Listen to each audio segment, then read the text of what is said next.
predlogu proračuna, smo se pogovarjali, da ste ga nekako dobro uskladili, danes se je to še enkrat potrdilo, nekih večjih sprememb pa tudi ni v njem, od takrat.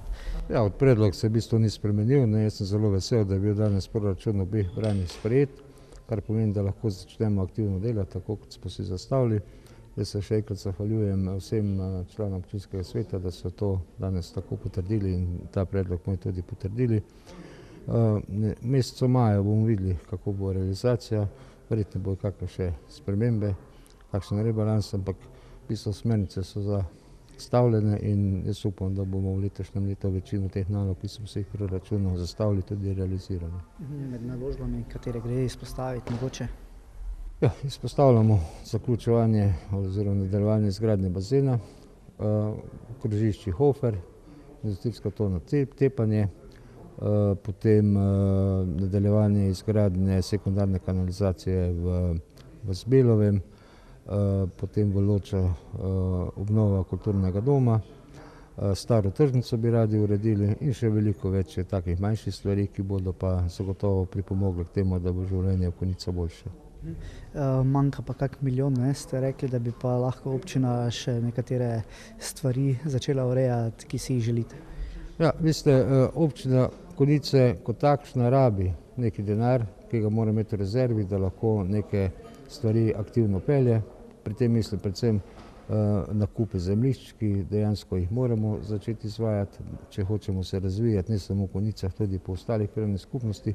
Neke možnosti se kažejo, ampak preprosto zaradi, proračuna takšnega, kot je v letošnjem letu, tega denarja ni in jaz sem predlagal tudi danes, da bi v tem mandatu oblikovali neko investicijsko rezervo, nekje v višini milijona evrov, kjer bi lahko občina aktivno sodelovala pri reševanju nekih akutnih zadev, tudi recimo stanovanjska gradnja za mlade, socialna stanovanja, nakupi zemljišč in podobno. Nove cene od marca za vrtce, tu ni šlo drugače?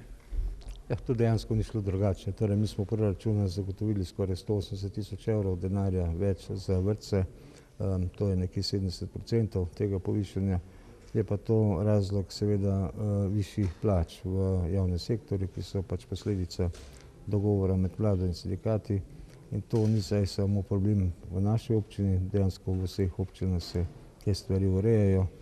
Mi smo nekako to primerjavo tudi naredili in nekje rast cen pri nas je, nižja kot mogoče v občinah okoli nas. Povprečnina, ki je nekoliko višja, letos se pa že 2/3 samo tukaj gre, Povprečnina je pač višja, vendar so višji tudi ti zakonsko določeni stroški. To ni samo vrtec, to so vse stvari, ki se vežejo na nek način na javni sektor.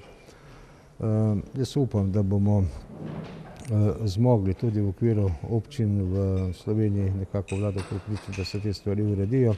Je pa dejstvo, če hočemo nekega razvoja se iti, bomo morali denar poiskati kje drugje. Mi bomo v letošnjem letu aktivno pristopili k temu, da bomo neke projekte zastavili, pripravili in potem imeli s tem dejansko možnost kandidirati tudi na evropska sredstva oziroma sredstva ministrstva.